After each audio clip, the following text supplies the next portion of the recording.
So, yeah, like I said, special edition here. I guess announcing a little partnership between us and Elevation and Rescue Freedom on an event.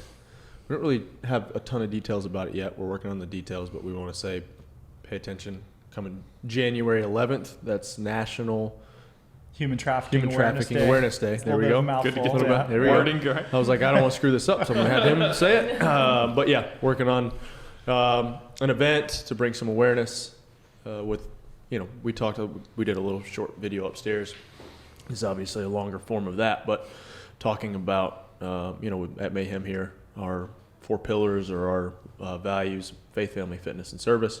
So this aligns with really all of them. If you look at what the event's going to be, obviously the faith and the service piece of it, but the family and the fitness side, because we're going to do some type of fitness event based around it. So I guess we'll let you talk a little bit about what Rescue Freedom is and just what you guys, what do you do? Yeah. I know, but we want to tell everybody else about it because Sure. I think it's pretty awesome. No, happy to share. Yeah, so January 11th is this day, this National Human Trafficking Awareness Day. And so we're super, super excited to kind of dream with you guys about how we can bring awareness to the issue. Human trafficking is an issue that's been getting a lot of publicity recently. And one of the things that's amazing about this cause in particular is it's one of those things that awareness in and of itself actually really matters. So there's some causes out there where it's like you can raise awareness, but like raising awareness about malaria, for instance, doesn't necessarily inherently treat malaria. But because human trafficking is a human perpetuated issue, like people have to know about it because we're the ones that perpetuate it. Humans perpetuate trafficking. It's human beings that choose to do it. So even just by engaging community and letting people know what's happening and waking people up to the issue, it helps people realize like, well, if people learn about it and choose not to be complicit, not to participate, that in and of itself moves the needle. And so Rescue Freedom, we're a nonprofit working around the world in 21 countries to fight human trafficking, specifically sex trafficking and sexual exploitation, to get people out of brothels and out of situations of sexual exploitation around the world and into freedom. We believe that we were all created for freedom.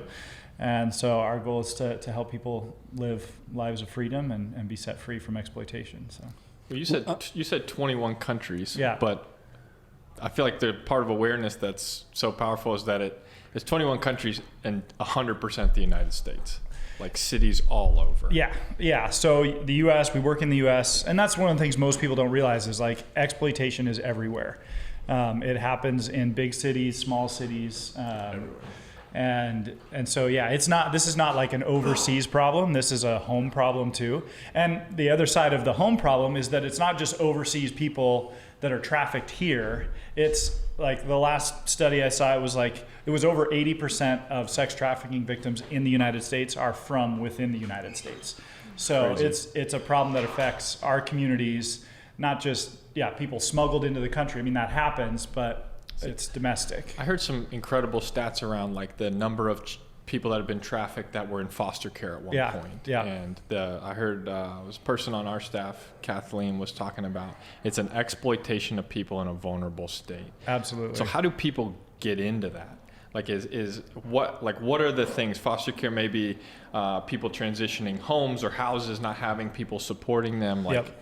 If it is something that occurs in our cities and is people that lived here, I don't know. I feel like that was a huge piece for me of awareness, was understanding some of the slippery slopes that people do end up, getting in a position that they never intended to. Yeah, absolutely.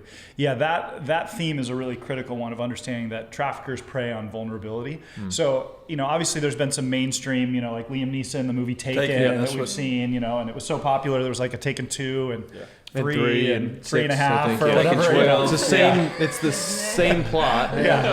But just different. Different country. And in that story, it's like his daughter's kidnapped. Good luck. And that kind of thing, that absolutely happens where people are kidnapped. It's just very, very, very much the minority. Because if you think about it, if you were a trafficker trying to profit off of exploiting human beings, why would you risk kidnapping somebody whose dad might be Liam Neeson, former CIA operative, or like who's, parents might be super connected, or her dad might be the chief of police, or her, you know, Right. her mom might be a prosecutor or whatever. You're going to go for the kid who's in the foster system, who doesn't have community, who doesn't have parents that are going to put her, you know, face all over the milk jugs and post all over social media. Like, you're going to target the vulnerable. So everywhere in the world, it's the same theme. Traffickers find and prey on the most vulnerable among us. And so whether that's kids in the foster system, kids that come from situations of abuse and exploitation, refugees, you know, in Asia you see where it's societies where you have a caste system, that the most vulnerable, marginalized people are the ones that are preyed upon. And that then you have to understand that in order to have the solutions, because a lot of people think, if you think somebody was kidnapped out of a happy, healthy home, then the solution is just, oh, well, then just set them free and let them go back to their happy, healthy home. But if you understand that, like, no, most people are exploited out of vulnerability because they have no community, nobody watching out for them, suddenly helping them have a way out is like, you got to offer them something to go to. You can't just be like, hey, you're out now, good luck. You got that huge support system out there that, you know, that family that was waiting for you. No, it's like most of them have nowhere else to go. And so building that community, building a pathway to freedom is critical. I remember the first time that we talked, maybe 2 months ago, maybe, I don't know. Yeah. But what shocked me, of course, you know, you hear about sex trafficking, and we see the X, and, you know, but Samini talked about an hour and a half.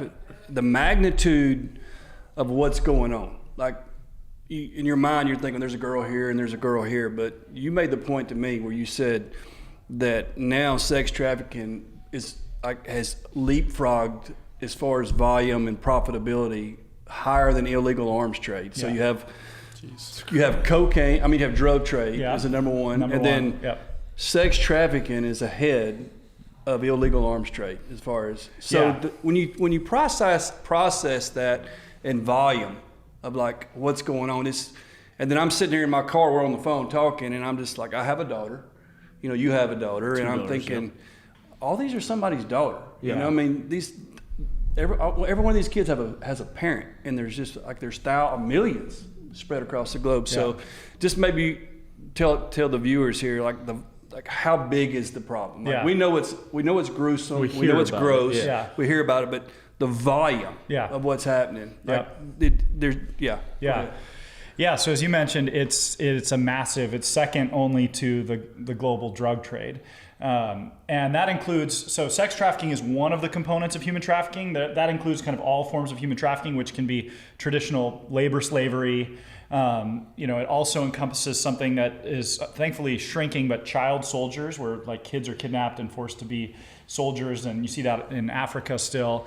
And then this other component of human trafficking, this sort of fringe component, which is hard to believe that it exists, but it's organ trafficking. People who are like taken and their organs are harvested to sell on the black market for people who need organ transplants. It's crazy but sex trafficking is this huge component of that. And, you know, from trying to get into the minds of traffickers, part of the reason traffickers are going into this line of exploitation versus drugs or weapons is, you know, from a logical standpoint, if you were trying to traffic cocaine, which you can only sell once and then you got to go get more cocaine. But if you get pulled over by the police and you got a kilo of cocaine sitting on the back seat, it's pretty hard to deny the evidence, right? It's like, oh, it's not mine, or like you're toast. I swear it's not. Who did that? Who put that there? If you're trafficking a human being, and there's a girl, or even now we see a growing number of young boys being trafficked, but you've got a girl or a boy in the back seat who's too afraid to speak up, then you're gonna, you know, get off scot-free, and they can be sold over and over again. And so you see these guys that are like, if you're trying to make money and you have no morality and no ethical code, they're like, I'm gonna do the math on like drugs, arms, or people. Like, I'm gonna do people right now. And in most parts of the world, the consequences are just not there. And there's countries that are really making progress, but there's some parts of the world where you have a greater percentage chance of being struck by lightning than you would of getting prosecuted if you're trafficking people. I don't know if was you in there yesterday, and I don't know how deep we can go on this podcast with this conversation, but was you in there when he was talking about how these people that are doing this are uploading these videos on Pornhub? This just came out. Was it YouPorn or Pornhub? Pornhub, yeah. Yeah. And I didn't even know you could do. I mean, I didn't know that's how that worked. But people just upload these videos. They're trafficking these kids, and then they're profiting off of. Yeah. The video. It's insane. It blows my mind. How do you do Monetizing that? it. Like, how do people get away with that? Yeah. And so we were talking yesterday because Visa and MasterCard just recently came out. They're not accepting, or you can't use their payment. But you were saying, who was it? PayPal. PayPal did it before it was cool. Yeah, PayPal led Visa the way and on that. MasterCard were kind of like, oh yeah, we're getting on board with this. Where PayPal was like, no, long time After ago. their- So after I don't know yeah. anybody at PayPal, but commends to PayPal for Yeah, jumping on that absolutely. at the beginning before it was the cool thing to do. Yeah. It's crazy. I feel like it's good to, sometimes the magnitude is just overwhelming. Yeah. You know, there's studies that show that like an individual situation that happens, like a killing or a murder, gets so much more attention than these mass genocides sometimes, because it's just hard for our minds to process massive things. Yeah, and you're like, You think it can't be true. Like I don't see it. You know. Is it too hard, or is it sometimes maybe we just don't want to? I think we don't. Yeah. I don't think we want It's like apathy's our self-defense mechanism. Yeah. Because if I really engage with it being my daughter or my daughter, like, then it's just too much emotion for us to process. Too real almost. Yeah. Is there really? Because again, it's a kid that's gonna wake up in that every single day for their one life on earth. Yeah. And that's just a really hard thing to process that. And then, so I feel like our self-defense mechanism is like, I just don't want to engage. Yeah. Yeah. I just can't handle this. Yeah. That's too much. It's for Mayhem Mission. This is our first major initiative. Like, we've done some things last year, supportive, but of course COVID knocked us in the teeth. But like going into 2021.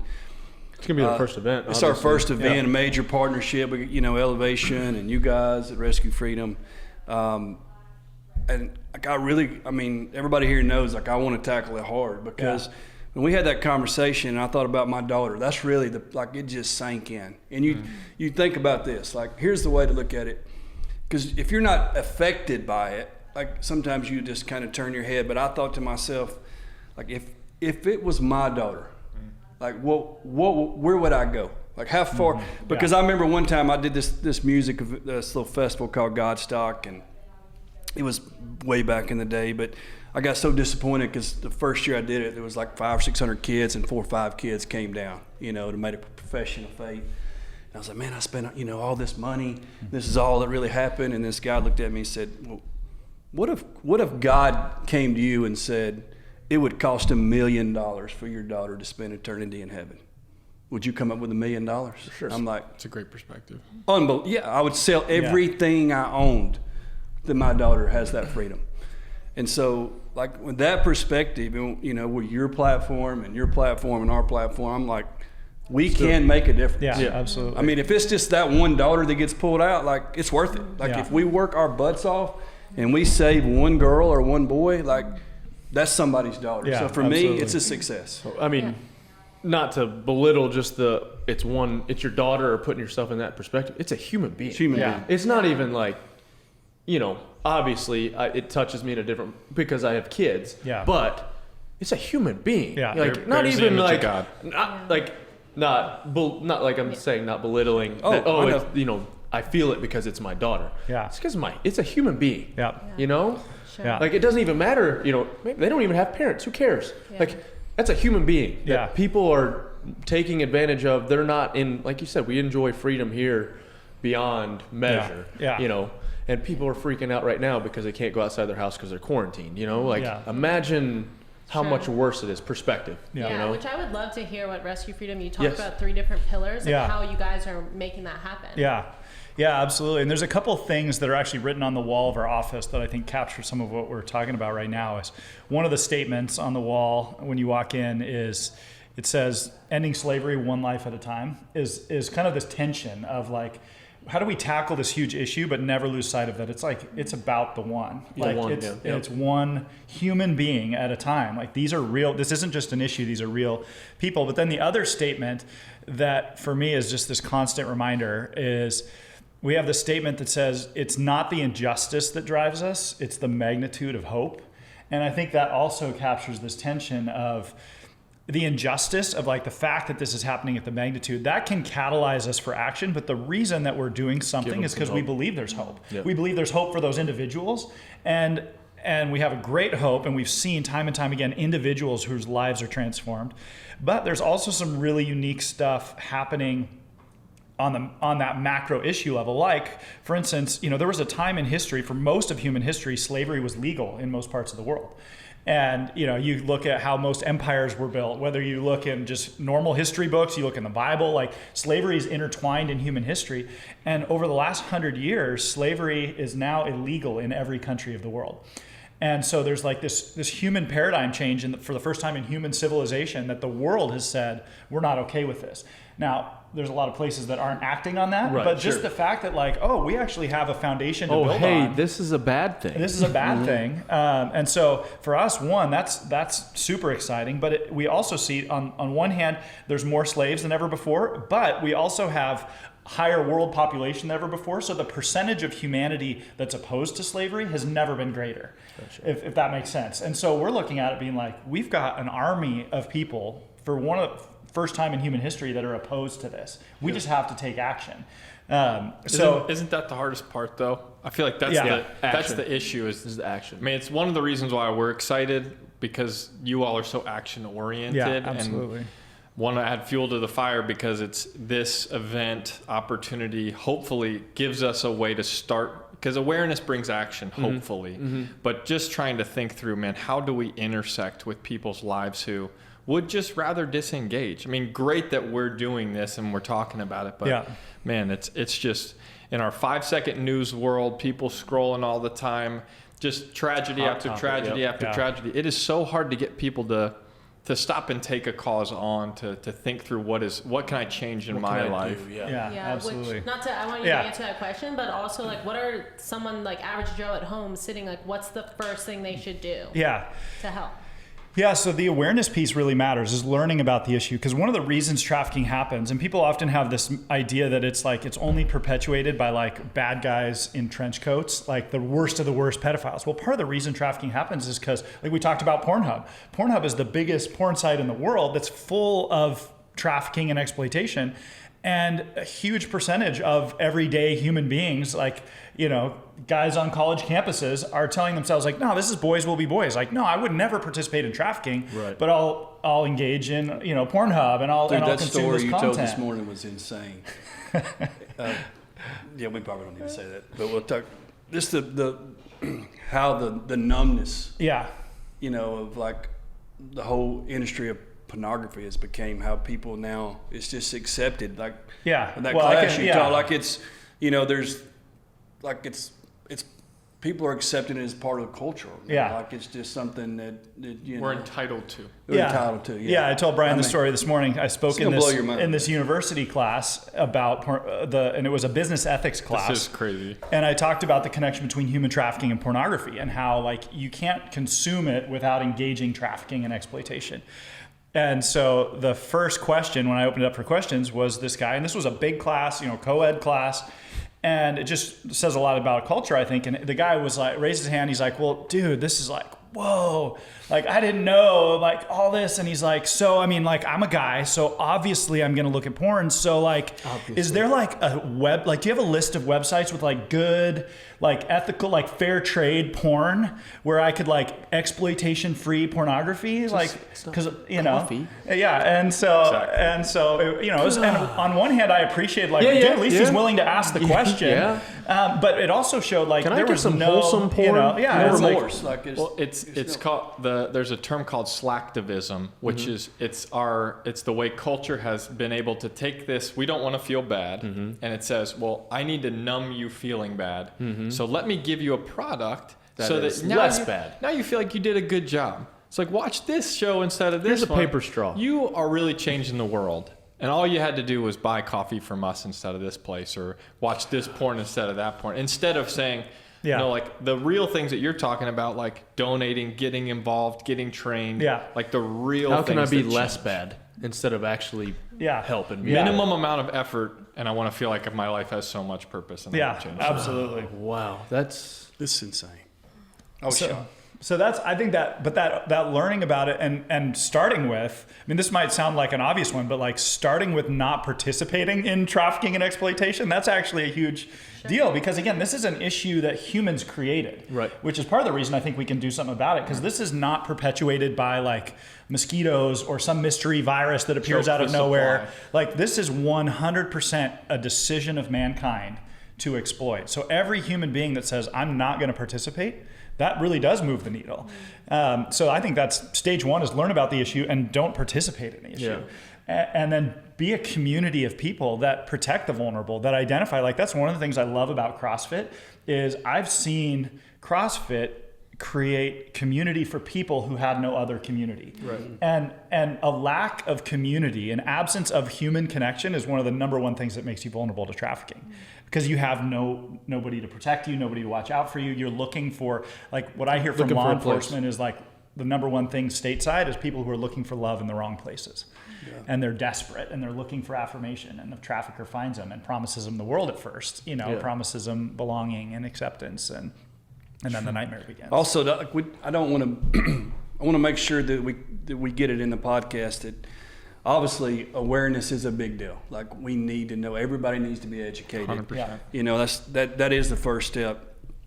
But like what we're trying to do here as an organization, Mayhem Mission, and with you guys is, all right, we're making the world aware, but we also have to take action. Yeah, we got to take action. I remember my mom when I was young, she used to always say to me when there was something I was trying to do or accomplish, she would say, you can pray all you want, Brian, but if your prayers don't have feet on them, like you got to do your part. Yeah. Like God will do his part, but you have to do your part. And so obviously everybody can't go to a brothel and pull somebody out. Obviously everybody can't work undercover. Yeah. But we can all, just like the military. I had a chance to serve in the military. Like everybody here that's at this table, you're a part of the U.S. military. You pay taxes, like you live here in this country. Without those guys going and doing what they're doing what they're doing. Taser's about to jump in.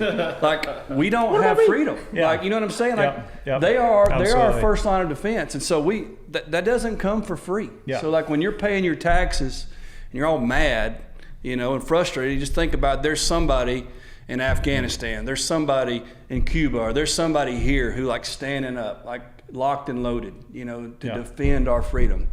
And so this January the 11th, when it starts going forward, like I don't want to be just the group that goes, this is what's going on. I want to be the group that says, this is what's going on, what we're doing and this is what we're going with it. Like we're not going to sit idle and just talk about it. That's good, man. We're going to do something about it. So somebody's watching this and they don't have to wait till January 11th. How can they support? Like, I don't want to say, hey, wait till January 11th and then donate or whatever, or partner with us. What can they do what's right now? If somebody it's like watching this podcast and they say, I want to help out. What's kind of the steps? Yeah, absolutely. So one of our passions is how do we unleash people for action? So, if you were to follow us at Rescue Freedom, visit our website. We have all kinds of stuff happening all the time to mobilize people to engage their community through action, obviously, funding and donating. But every year we have hundreds of people all over the country, for instance, that one of the phrases that kind of gets circulated in our community is, how do you do what you love to fight what you hate? This idea of how we hate exploitation. How do we use the things we love? Like my journey, actually, when I first learned about human trafficking, and I was in the business world, and I was like, I got to do something about this issue. And one of my passions is climbing mountains. And I was leading a group of buddies up this big mountain in Washington, Mount Rainier. And we just had the idea of like, well, man, people do all kinds of stuff to raise money. Let's turn this thing into a fundraiser to support some kids coming out of trafficking. And that thing took on a life of its own. And so now all over the country and around the world, actually, people are using their mountain climbs to raise money. It's like, well, we're going to do this anyway. We love doing this. We've got, CrossFit gyms, and we've got people running marathons. We've got people like, I'm going to take what I'm already doing, that I love doing, that engages my community, and then I'm going to mobilize that to help scholarship kids, help open safe houses, help launch prevention programs that are bringing resources to the most vulnerable kids. So that's a big part of it is, find ways to leverage what you're already doing. And it starts there, and it might turn into something, but it can be overwhelming to be like, well, I got to go, start a new career. I got to quit my job and go do this full time. It's like, you probably have things you're already doing that can build momentum. And that's the cool thing about what we're dreaming about together, of like, most of the people are, in your community that are using fitness. Like, how do we take that, build momentum around that, so that like you're going to do what you love, and in the process, people are going to be set free. That's cool. Well, so they can donate at rescuefreedom.com. Yeah, absolutely. Okay. Well, and I think even if you have a local organization that is helping vulnerable people where you live, and you own a business, or there's all sorts of opportunities to support that. But God's gifted everyone with influence and networks too, to say, well, I want to work with this shelter, this children's home, or this.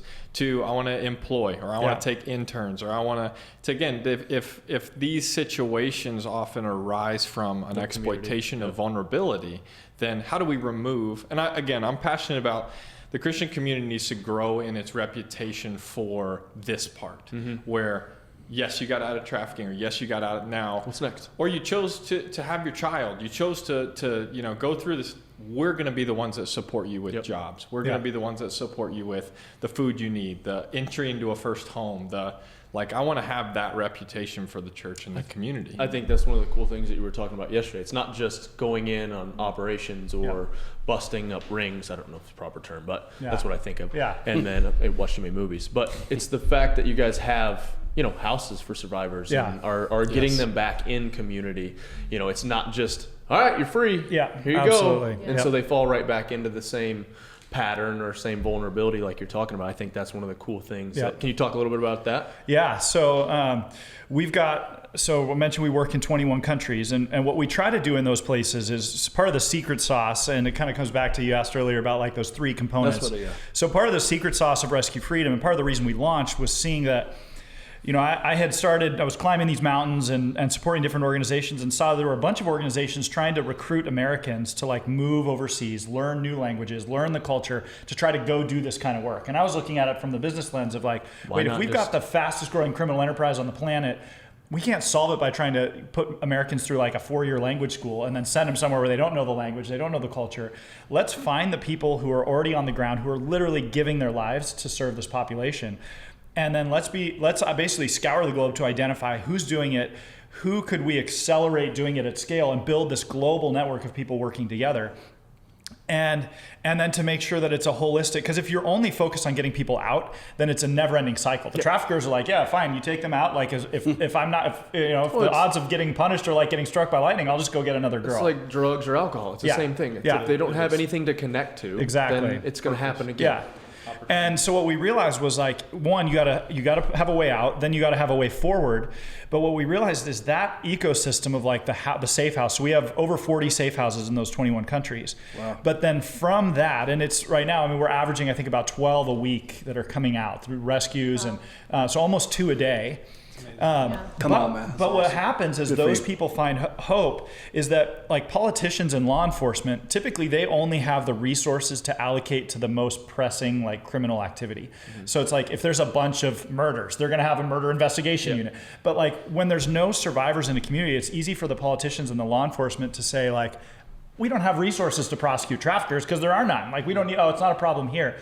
But then when that politician comes and has like lunch at a safe house and meets these girls who are like, I was trafficked in this neighborhood, I went to this high school, and the politician's like, that's where my niece goes, or that's where my, and all of a sudden it's like, wait, this is a real problem that faces real issue. Like, and then they tell the police chief, like, you better get on this because I met these girls and this is what you need to do. Yeah. That this becomes the launch pad for prosecutions, for public policy, for funding, and that's where all of a sudden, now it's not just there's no face to it until you see what happens. And then that's when you start seeing communities, because now once traffickers start getting prosecuted, then guys are like, okay, maybe I'll go sell drugs instead of people again, or maybe I'll, and in some instances you hear over time it got worse and worse, and then eventually the trafficker goes and gets a normal job, and you're like, obviously you want the trafficker to have justice, but at the same, like if I had to choose between they're still a trafficker or they like work at a tire shop, like I'd rather him working at a tire shop than trafficking people. Are they? Go ahead.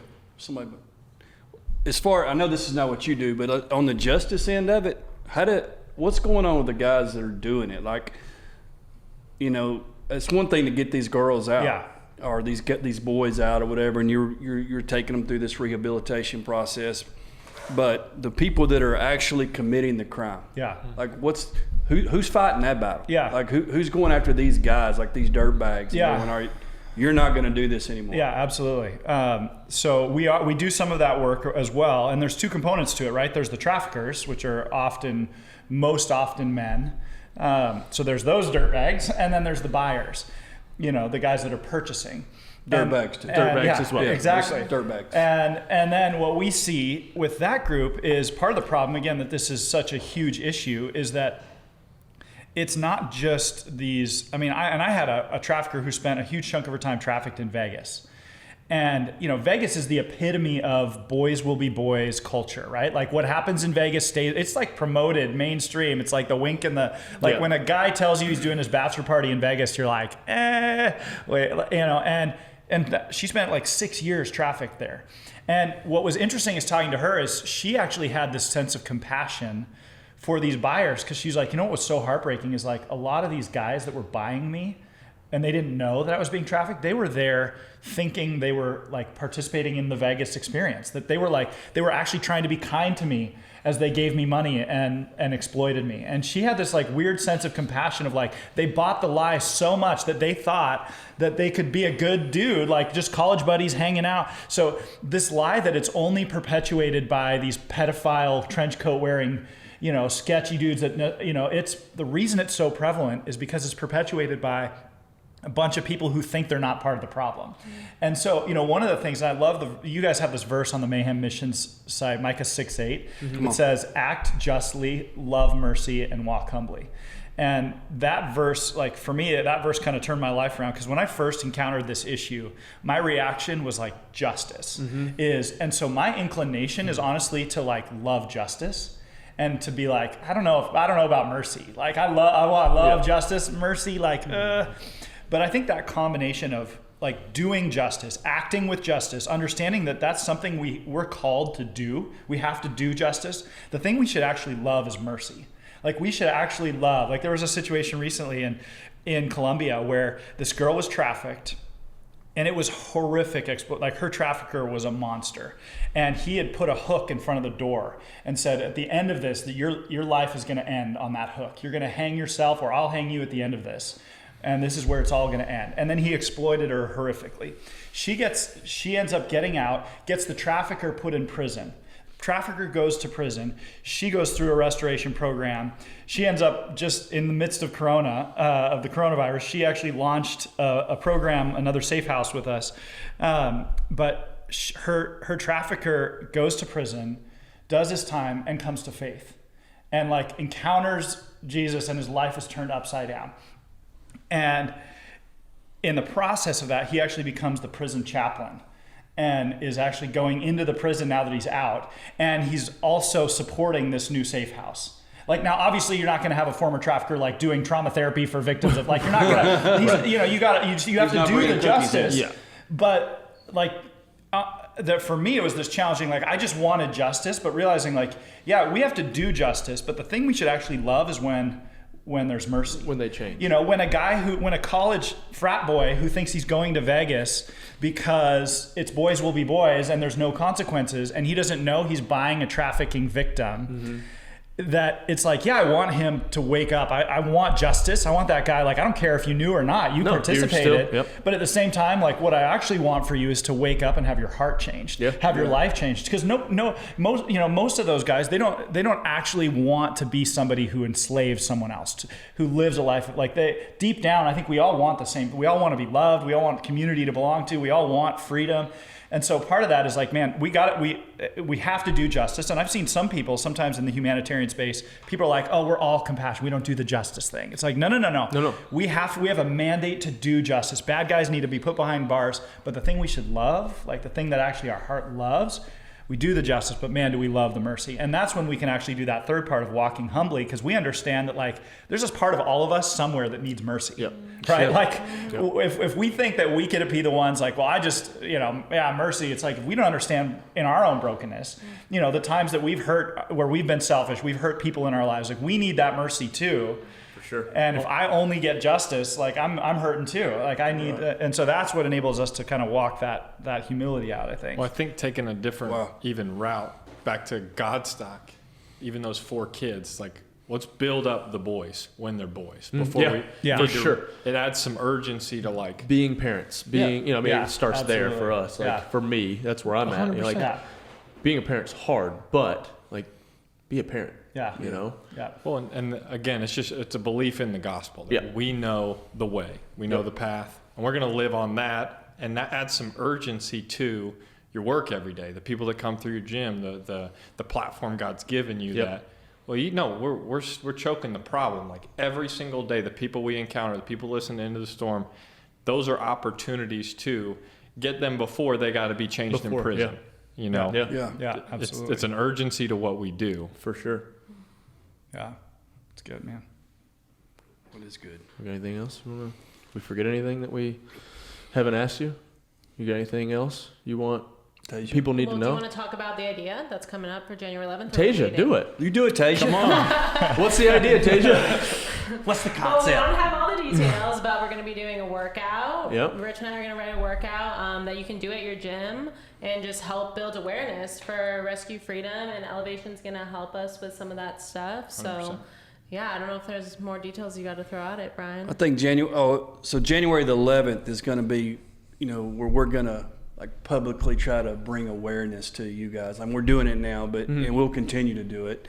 But I think from a merchandise standpoint, like Workout, patches, just like we're gonna push. We it want to that day. push Rescue Freedom January 11th and use that day to promote the workout that Tasia and Rich are going to put together. So the concept will be, I'll probably use the wrong wording, but sort of like an online qualifier kind of deal. This where we'll have a teams and you can, you know, and it's going to be Your all gym can be a team, gym even if can- you're not in the same location, because we know coronavirus probably won't be gone by then. Yeah. COVID, whatever you want to call it, even though there is a vaccine, so we'll see how that works.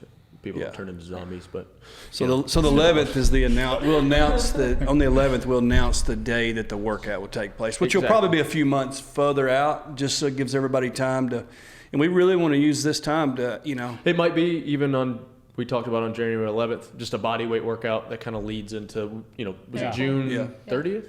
Yeah, June is international. June 30th is also, so there's two kind of dates. Nice remembered poll. it. Yeah, I June remembered 30th is International Day Against Human Trafficking, and then January 11th is National So, Human. Yeah. But we're gonna we'll probably do something on both days, but we're trying to figure out, you know, logistically what makes the most sense. But January 11th, we're for sure gonna do something, and we're working on what that something looks like. But like we said, we don't have to wait till January 11th or June 30th. Like this is, you know, that's Awareness Day, but this is a problem every day. Yeah, absolutely. And that's what we're trying to, I guess, get the point across that, hey, you know, you see it on the news, but you don't see it in your community. Yeah.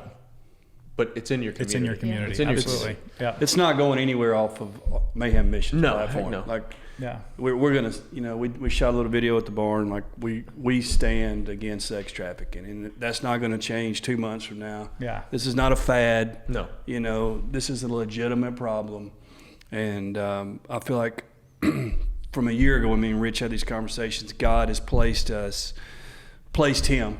You know, Us, give it all of us all at of this us. table, I think. You know. Yeah. Is give us this platform, you know, and like I feel like our calling is to find guys like you And girls. that are doing God, I'm in so much trouble. This is over. That are making a difference, you know, in the front lines, and go, all right, we're going to stand beside you, you know. And you guys are not the only ones that are out there fighting. Yeah. You know, there's all kinds of issues with addiction, you know, that's going on, and health problems and poverty, and so like I'm excited about like what's going to happen, you know, going forward with Mayhem Mission, with you guys, with Elevation. Like such a cool story. I wish we could have a podcast on just how God's orchestrated, you know, what's happened so far, you know. And so people are like, what's y'all's plan? I'm like, I don't really know. I'm just waiting. God just keeps opening the doors. We're going to walk through them, you know. Yep. And so I'm excited about. We're super excited about you guys. Awesome. Anybody anything else? Tasia? No, You you guys nailed it. No? Good. Great work. Awesome. I'm really excited. Yeah. Seriously. Really fired up. Awesome to be a awesome. part of. I know it's been a long time coming. We've had these patches for months, and we just, you know. Tasia's getting fired up, man. Tasia? I am. I mean, fired up. last couple of weeks, I mean, she's coming out like, she ready to go. That's right. Let's do it. Well, we're so excited. Thank you guys for leaning in. The community piece, I think, is it's such a powerful picture of one, what everybody longs for, like a community they can belong to. Yep. And we see that again, specifically in trafficking, like that absence of community. And CrossFit is one of the most powerful communities, and specifically with Mayhem, what you guys have built, the sense of community, connection, belonging that people have. I think there's a special magic in there as it relates to this issue, because Right. absence of community is such a big part of it. Right. And so we're super excited to see how your community Worldwide leans in, community. you know. I think that's what's cool too. Yeah, Like, absolutely. It's worldwide. It's awesome. Yeah. All right, rescuefreedom.com. RescueFreedom.org. .org. Or at There Rescue we go. Freedom At on Rescue all Freedom. those social platforms. Google Rescue Freedom. Google Rescue Freedom, whatever you want to do. So, There Help we them go. out. Awesome. thanks, Yep. guys. Pay attention. January 11th, you'll see more stuff coming from us on how to do that. Welcome back, Ben. All right. Peace. All right, we're out.